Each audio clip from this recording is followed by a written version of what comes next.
G'day and welcome to the Inforunners. I'm Execute, joined today by Algared. How you doing, mate? I'm good. And joining us today we've got Danny Strange. How you doing, mate? Doing well, thank you. No worries. All right, so Danny came to us today with a really big fleet, and I'll flick it straight over to the browser so you guys can see. My computer is struggling with this episode.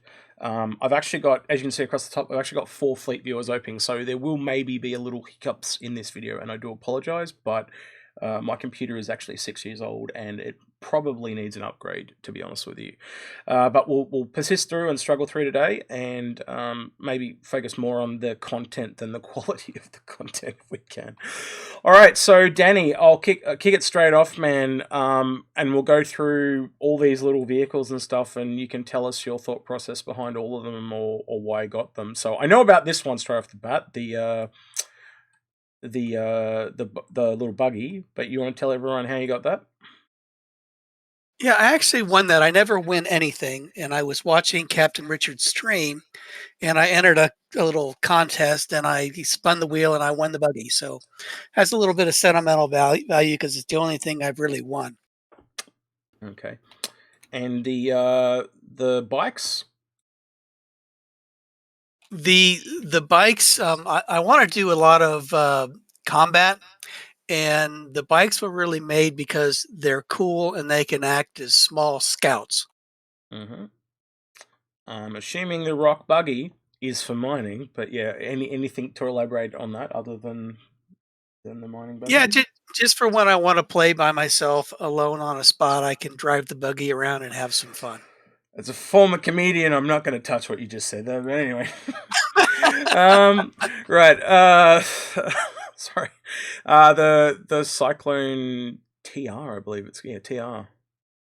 Yeah, it's the Just more same combat. role. I'm scouting. I like the aspect of ground combat and a bunch of people, going after the enemy. One of the things Star Citizen did for me uh, when I played it was give me the feeling of back when I was in the army doing some things, getting a little bit of adrenaline thrill. So I really like that aspect of the game. Right.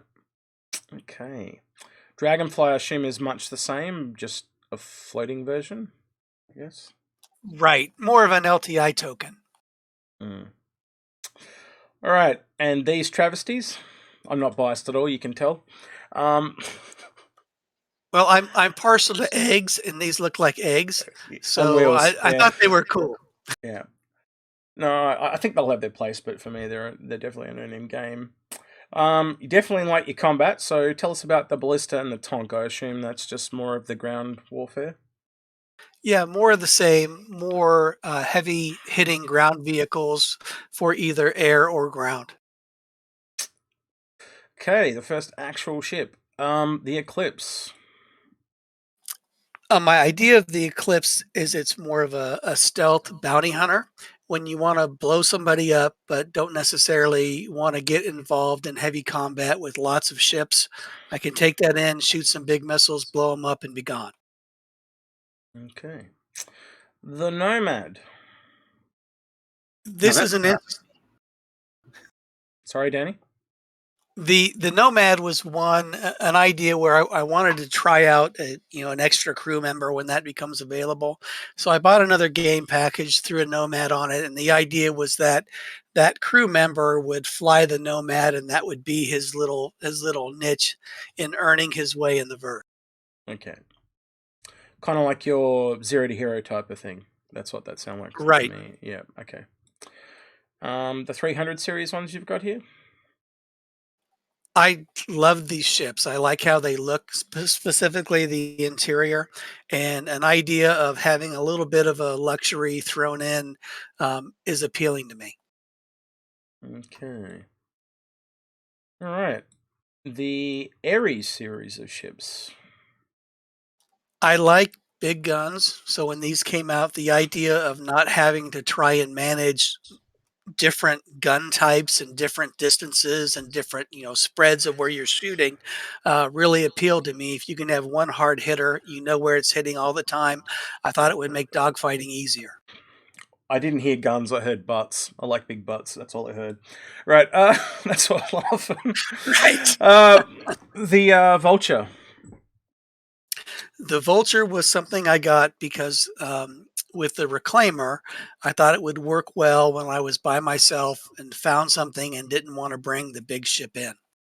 Right. Okay. Fair enough. All three cutlasses. Can't have The enough swords. Is that what? Is that what it was? Couldn't have enough swords. Right, right. I like sword fighting. No, but Yeah. basically, the cutlasses I think is a really a beautiful, mean-looking combat ship. In the game right now, it can do anything. It can be a drop ship. It can be a dog fighter. It can be a cargo ship. Mm. Anything that I wanted to try out in the game, I fell in love with it, and I thought they would go well with the Kraken. Yeah. Fair enough. Okay. But you also do have the Redeemer, and that kind of like trumps most of the combat in the black. But anyway, I digress. So I assume the Redeemer's for combat, mini hammerhead type scenario type thing. And the Misk is more of the same of that. So these are just all combat, yeah. The Miss and the Right, and at this point, my fleet becomes jumbled and redundant yep, because the Redeemer can really take place of most of those ships down the line. yep. And eventually, because you're doing so much fighting, you're gonna get hurt. So I understand the Apollo. That doesn't need explanation, I think.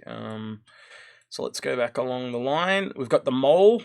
So would you like to? I assume that's just to go out Right, and I mine your had friends, or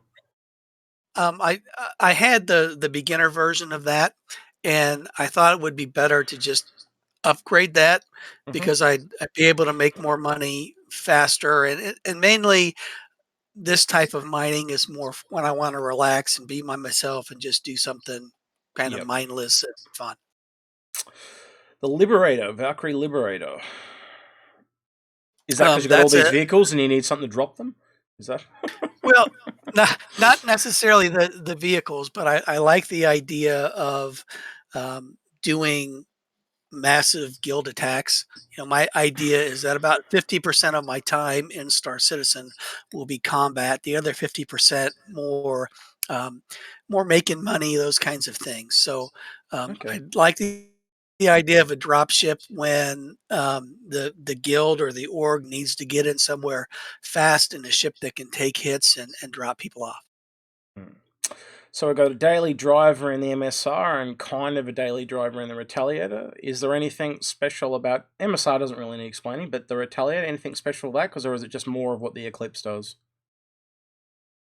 More of what the Eclipse does, but just more robust.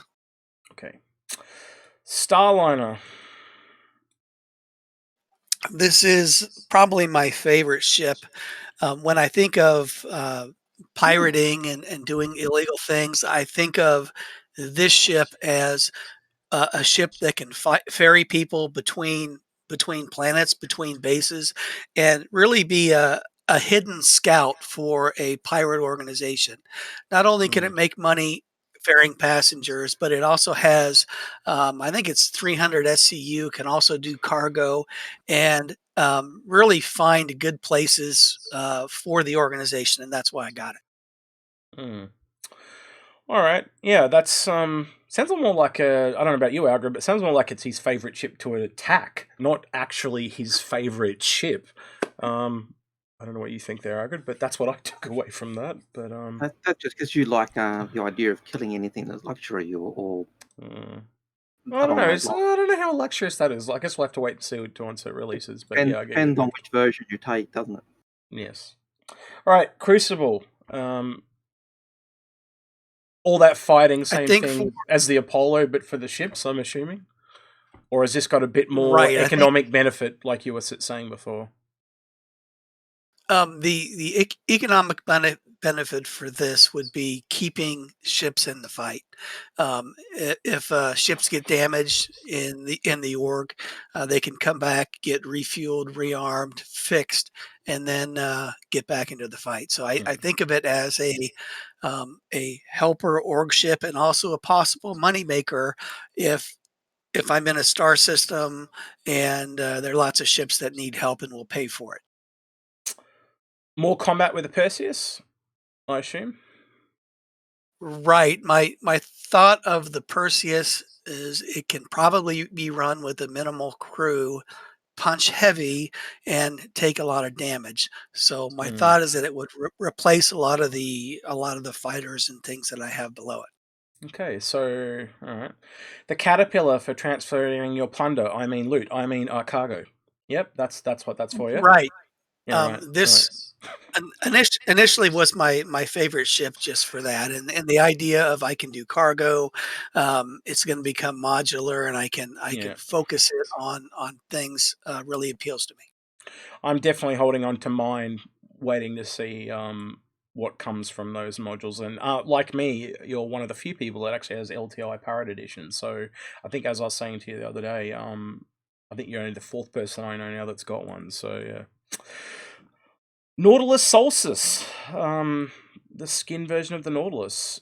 So is this just defense? Is this finally where you turn and go from full attack to defense? Right. If you're doing any kind of activity in the verse, it's going to come down to gangs. Who's the strongest and who can hold the best points that are the most lucrative? And there's probably nothing better than putting a minefield uh, in the mix when people come and try and take it. So that's why I got it. Hmm. More into the economic gameplay here. After all, you're killing and slaughtering, you can come in and crush their ships, I take it. That's the thought behind the Reclaimer. Exactly. Doing a lot of combat is going to mean a lot of blown up ships, which hopefully is going to turn into a lot of money. Mm. More cargo transfer and selling off your plunder, loot, cargo, etc. I assume with the BMM. Right. I kind of struggled with, do I get a Banu merchantman or like a whole D to transfer cargo? And I think the merchantman was much more versatile. Agreed. That's probably why it's my favorite. Algrid, would you say that about? What would you say? Where do you put the man in Merchman? Is it one of your favorite cargoes or? Oh, I think so. While the hulls may carry more cargo, it tends to be on the spindles, so it's external. The Banos is internal. It's got the market more. It does give a lot more versatility. It was originally a hard-hitting, armored, fast ship, so Just it. just just keep the Banner Merchant Man in the back of your head for a second, because when we talk about this Kraken, I'm going to come back to this Banner Merchant Man. The Endeavour, Algar and I recommend this to the point that people think we're crazy, but I assume No, you. they believe we're cultists. Well, the Right. the only reason I have the Endeavor in my fleet is because you recommended it, Yeah. and just the versatility. And my thought is, well, I can grow food slash drugs. I can do science and exploration from that. There's a lot of things. There's a lot of synergies to this with a organization in deep space. Yeah. So this is a Kraken privateer. This actually fills a similar role to the Kraken, to the. Oh, I did it again. Banner Merchantman. They both similar roles. Are you still kind of happy that you have the Kraken that does a similar role? Because these guys tread on each other's toes a little bit, don't they? So, but I guess you're going to use this for combat as well, not just for the shops. Right, right. The um, the cost of operating the Kraken is going to probably be a lot more than the Banu Merchantman as far as Agreed. crew to run it, fuel, and everything else. So my thought was when I do cargo hauling, that kind of stuff, I can use the Banu Merchantman, and I can even sell stuff out of that probably cheaper than I can sell stuff out of the Kraken. Mm. All right, so after we went through all this shenanigans, Algred and I kind of went away, and I'll be honest, I had a look at his fleet before Algred did, and Algred kind of was playing a bit of catch up. Um, but we kind of came back with three recommendations, and Algred's gone over these with me. I am going to actually close this first window because I actually think it might give us a bit of better performance. So I'm going to move on and then close that. It will lag. There we go. Cool. So this is the first one I came back with. And after we kind of melted a lot of those smaller ships, I think it went up to about $2,700 odd dollars. And if there's any ship in there that he wants to add back in, he's obviously got a little bit of change left over. So, for example, if he wanted to add a Redeemer back in, he could add a Redeemer back in, etc., things like that. It was It was $2,472 that he had after we got rid of all the small ships. It's actually gone up a bit from then, Algared. It's all right. He sent me another figure today. It's about 2,700 something, but I digress. All right, well, there you go. But based on what I was told. Yeah, I know. Yeah, you haven't been updated since this afternoon. It's fine. This goes through some of the things that he also has in his buyback. Like he has a Polaris in his buyback, and a whole bunch of stuff like that. So this really fills out his fleet, and it's actually remarkably similar to my own. I think there's only like 2 or 3 ships different. Like he's got a Kraken and I don't have a Kraken, and he's got a Valkyrie Liberator and I don't have a Valkyrie. But I've got almost everything else. Oh, I don't have the Starliner either. So yeah. But they are very similar in the way they kind of work. Similar things. He kind of wants to do a bit of jack of all trades. That's kind of what my takeaway was from talking to you, Danny. Was that you want to kind of experience everything. And would you agree with that? Just to reiterate for the audience, so to speak. Yeah, absolutely. It's hard. It's hard in Star Citizen where the professions are not fleshed out at all, and you don't really know what you're going to like or what you're not going to like until you actually do it. So my idea is that I do a little bit of everything and find out where I want to specialize down the road. Yeah. All right. So the weakness of this one, obviously, Algared, is that it probably isn't as bang for buck as the other two. And what I'm probably going to do here is I'm going to jump to the last one, because I also think that kind of goes too far the other way. And I actually think the best option's possibly the middle one for him, but we'll talk about that at the end. So this is the other option here. And basically all those ships that we melted turned into a javelin. And obviously you'd have to put an extra $300 in. Or you could probably melt off another ship. Like you could probably melt off this Retaliator here, and possibly the Caterpillar. But he also does say the Caterpillar is his favorite. So the choices are entirely up to him. I'd probably go the Retaliator and maybe add a bit of money. I'd probably melt the Retaliator because the Polaris does do that same type of torpedo gameplay which the Retaliator offers. The modularity of the Retaliator gets covered by the modularity of the Caterpillar as well as the Javelin. Yeah. And he's deliberately said the Caterpillar is like one of his favourites, didn't you, Danny? So, one of the advantages of the Javelin is it does have 6 modules that can be exchanged. We don't know what those modules will be, but it does apparently have 6 modules for interchangeable. And if you like combat, it's the biggest, baddest combat ship in the game. So that's kind of like, a lot of people say as an extreme. Like, it's not very often that we recommend a Javelin, but that is going to multiply in value way more than anything else that Danny could possibly want to buy, so to speak. And it would set him up to the point where he can pretty much earn anything he wants in game, by using the Javelin. And one of the other things to point out to a lot of the people watching is that as we were talking with Danny, he was often saying, I'm in the org will.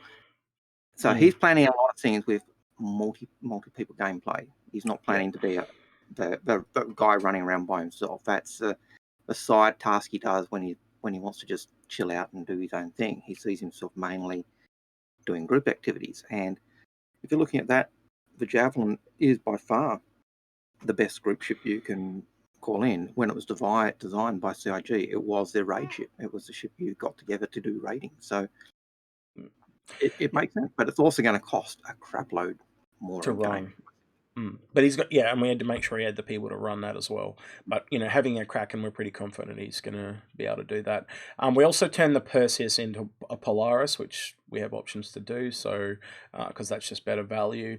He's still got a daily driver here that he can solo if he wants to, and having all these ships, he can use them to very quickly earn something if he wants to go solo anyway. So it's just more flexible. And again... The other thing we say with all the fleets is we're not saying the other ships are no good. We're not saying they're not valuable in the fleet. We're just saying that bang for buck. Yeah. We're trying to get the best bang for buck so that you can actually then earn the other things you want in game quicker than trying to earn up. So ships like the Hammerhead, really good ship for being an escort vessel. But bang for buck, it's not worth the cash when you can buy it so cheaply in game compared to other ships. And that's all really what we're saying whenever we do these Fix My Fleets, isn't it? Yeah, no, it definitely is. All right, so the last kind of option here, and I think there's the Redeemer's missing from this one as well, actually, from memory, is this is kind of somewhere in the middle. So instead of going all the way up to a Javelin, we go to an Idris, which kind of gives you your support shop in your Kraken, and then your combat slash...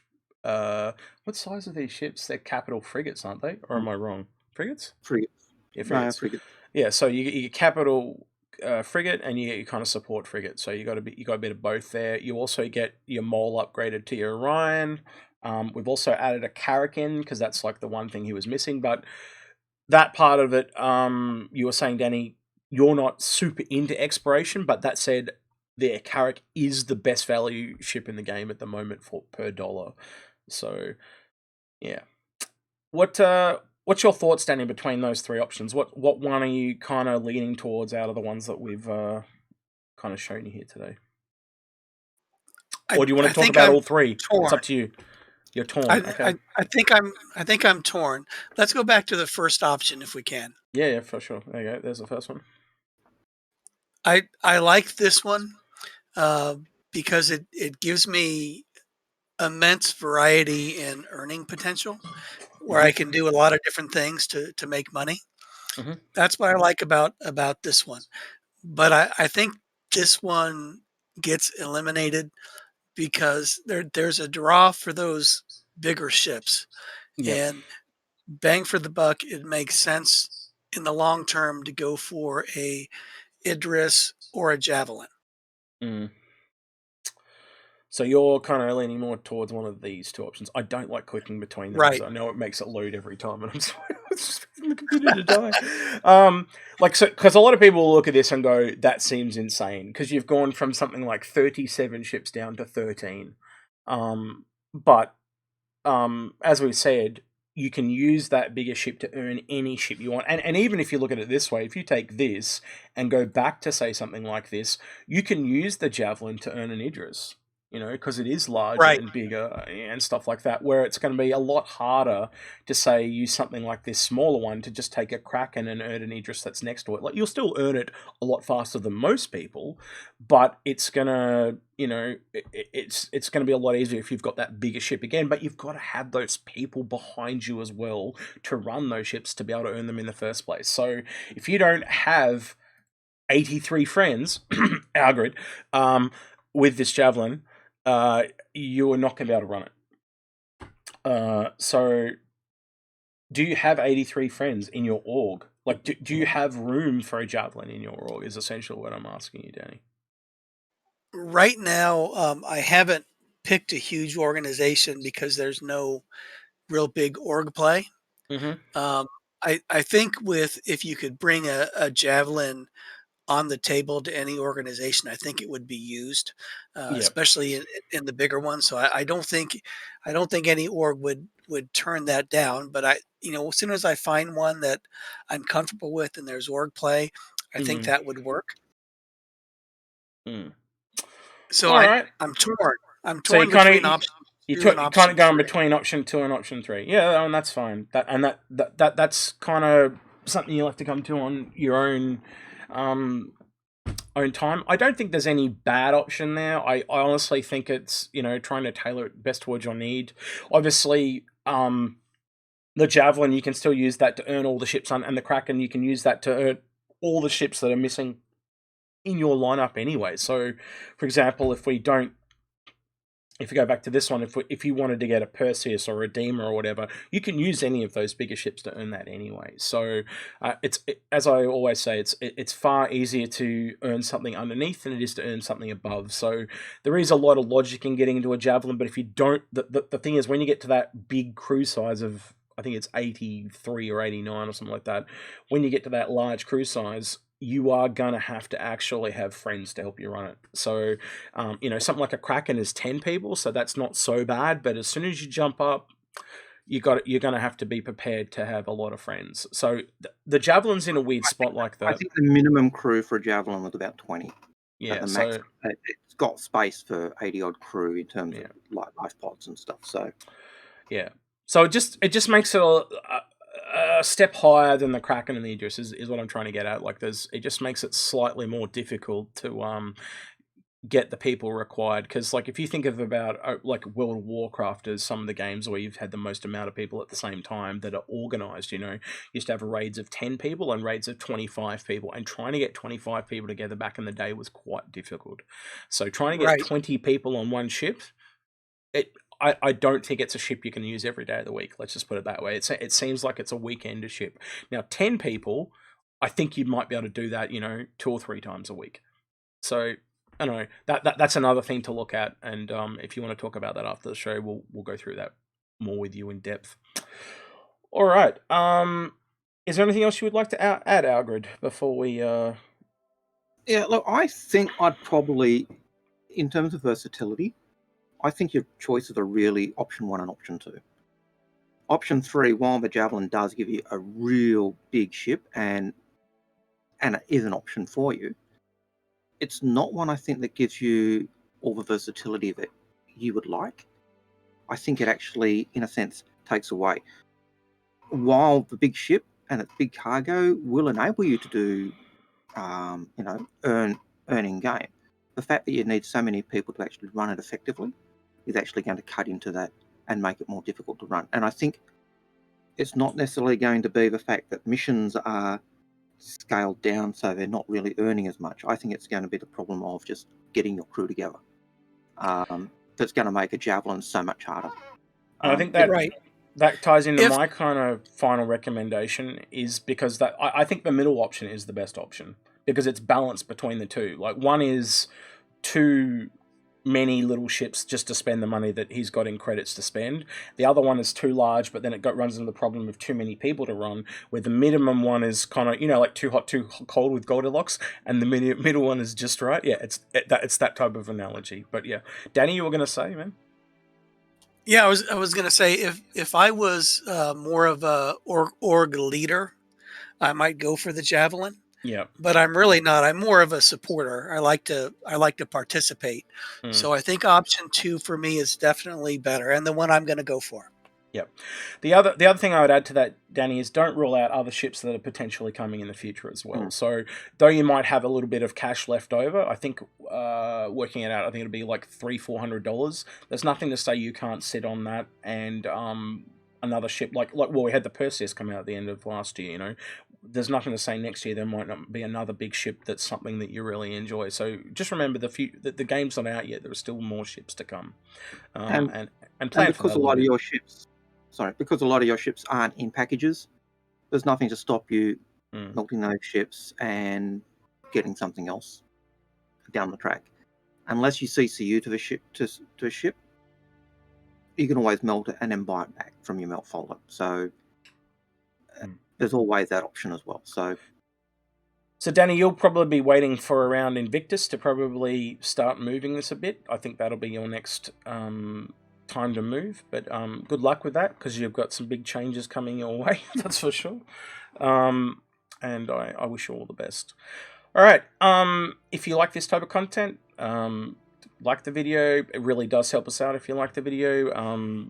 We've been having some weird happenings here with, I think it might be bots, we're not too sure, but anyway, we'll talk about that more on the Discord if you guys are interested. But yeah, some weird things with our subscribers have been happening. Again, subscribe if you like this type of content. If you want to go that extra mile, you can help us out with gear and equipment on Patreon. Is there anything else you want to add, Algared? Oh, comments? Make sure you do leave comments on the video. We do read them all. We don't necessarily answer them all, but we do actually read. Danny, I'm sure, will be happy to hear what you guys think. Are we trying to lead him down the garden path? Are we trying to feed him the porridge that's too cold or the porridge that's too hot? Option 1, 2, or 3, or your own option as well in the comments. And take note of what Danny said. He's really into combat, but he also did want to experience everything in the game. So take that on board. I've had some comments where people come in and they just go off on a complete tangent to what the person said, but it's totally fine. So just let us know your thoughts below, and we'll read those and get back to you. All right, that's been Danny out there somewhere. Algared over here. I've been Execute, and I'll catch you in the next one. We're out of here. Take care.